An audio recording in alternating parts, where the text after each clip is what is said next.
Boas, pessoal! Eu quero falar hoje sobre a introdução da carta de Paulo, a primeira carta aos Coríntios, o capítulo 1, os versos de 1 a 9. Nós temos aquele início, aquele start da carta, em que Paulo identifica-se e conversa um pouco com esses irmãos sobre a identidade deles e basicamente apresenta a razão da sua escrita. Bom, inicialmente Paulo diz, Paulo, chamado para ser apóstolo de Jesus Cristo pela vontade de Deus, e o irmão Sóstenes. Eu faço aqui um destaque interessante sobre a clareza do chamado de Paulo. Penso que é extremamente importante em nossas vidas nós termos clareza do chamado de Deus. Nós que conhecemos Jesus e andamos com Ele, nós passamos a perceber que temos dons espirituais, temos uma história, temos características que nos foram dadas pelo Senhor e precisamos perceber qual é a vocação, qual é o chamado que Ele tem para as nossas vidas, porque isso facilita muito no fechar de portas que temos que fazer para inúmeras ofertas, para um leque de opções que temos para com a nossa vida. Muita gente faz convites e nós precisamos dizer não. E só podemos dizer não com certeza e assertividade quando sabemos para o que temos que dizer sim, e isso tem a ver com a clareza do nosso chamado. Paulo tem isto muito claro, tinha isso, ele fala chamado para ser apóstolo de Jesus Cristo pela vontade de Deus. E ele faz isso com o irmão Sóstenes, aquele que tinha apanhado lá em Atos capítulo 18, logo do início da igreja, porque associou-se ao nome de Jesus, ao nome dos cristãos numa assembleia e, portanto, foi linchado por causa do nome de Jesus. Esta é uma outra coisa importante de se dizer. Paulo disse depois em 2 Timóteo que todos os que querem viver piedosamente em Cristo Jesus serão perseguidos. E vemos que a experiência da igreja primitiva, no primeiro século, era uma experiência que envolvia perseguição e, às vezes, até danos físicos, que era o que Sóstenes sofreu por causa do nome de Jesus. E nós não podemos tirar isso da equação das nossas vidas hoje. Quando caminhamos com Jesus seriamente, seremos perseguidos, rejeitados, odiados. Em alguma medida, isto acontecerá, porque o simples fato do nome de Jesus estar em nossa vida, em nosso peito, causa alguma repulsa na vida de pessoas, não é? Paulo destina a sua carta, portanto, à igreja de Deus que está em Corinto e os chama de santificados em Cristo Jesus, chamados para serem santos, com todos os que em todo lugar invocam o nome do Senhor Jesus Cristo, Senhor deles e nosso. Esta é a identidade desta igreja. Eles são santificados e chamados para serem santos. Ora, se você ler o restante da carta, você vai perceber que era uma igreja que tinha muitos problemas. Havia divisões, problemas com orgulho, com imoralidade sexual, com disputas, com o casamento, com doutrinas, com dons espirituais. E ainda assim eles são chamados de santos. Por quê?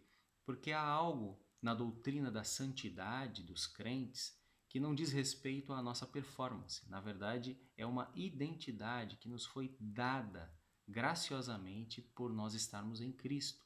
E é através desta identidade nova que o cristão recebe, é que ele passa então a viver em função de uma transformação. Não é? Temos primeiro um indicativo da parte de Deus. Ele diz que nós somos santos, que fomos chamados para ser santos, para então termos o imperativo do que devemos ser, e não o inverso. O inverso é legalismo, o inverso é religião. É dizer, você tem que ser santo, você tem que performar espiritualmente para ser aceito por Deus. Mas o Evangelho é o inverso. O Evangelho é o que Deus fez por nós. Ele nos chamou de santos, ele nos separou para ele, essa é a ideia de santificados. Não é? E por causa disso, deste indicativo divino, é que então temos o imperativo, que devemos buscar transformação de vida dia após dia. E ele fala que esta igreja tinha sido enriquecida por Cristo em toda palavra e conhecimento, e que o testemunho de Cristo foi confirmado entre eles, mesmo numa igreja cheia de problemas, e de modo que não lhes faltava nenhum dom enquanto eles aguardavam a revelação do Senhor Jesus Cristo. Portanto, isto é, de certo modo, algo que traz muita esperança, que mesmo que a nossa vida em Cristo ainda esteja cheia de problemas para serem resolvidos, isto não significa que não possamos ter a certeza da esperança em nosso coração e de que o testemunho de Jesus é confirmado em nós. Um salvo sabe que é salvo. E se tem dúvidas, Basta ajoelhar-se e clamar o perdão dos seus pecados, arrepender-se deles e chamar a Jesus para que reine em seu coração, para que seja seu Deus, seu Senhor, seu Salvador. Ao final, Paulo diz que tem certeza que Jesus vai firmá-los até o fim, para que eles sejam irrepreensíveis no dia do nosso Senhor Jesus Cristo, e que Deus é fiel, aquele que os chamou para a comunhão com o seu Filho Jesus Cristo, nosso Senhor.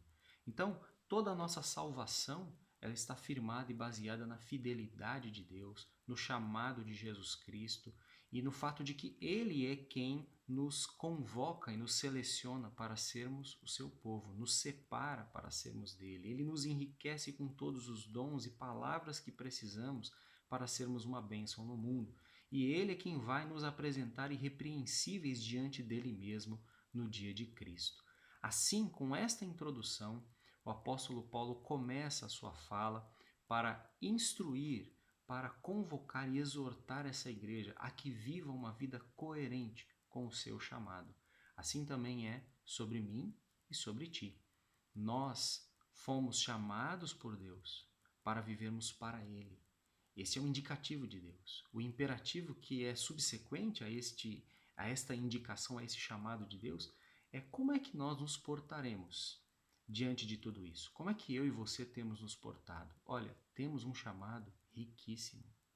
Nós fomos enriquecidos por toda sorte de bênçãos. O que é que estamos fazendo com isso? Como é que devemos viver no mundo, portanto, já que fomos separados para Deus, já que fomos santificados para termos comunhão com outros irmãos? O quanto estamos lidando com esta essência coletiva da experiência cristã, de estarmos em comunidade, de precisarmos uns dos outros e de crescermos uns com os outros.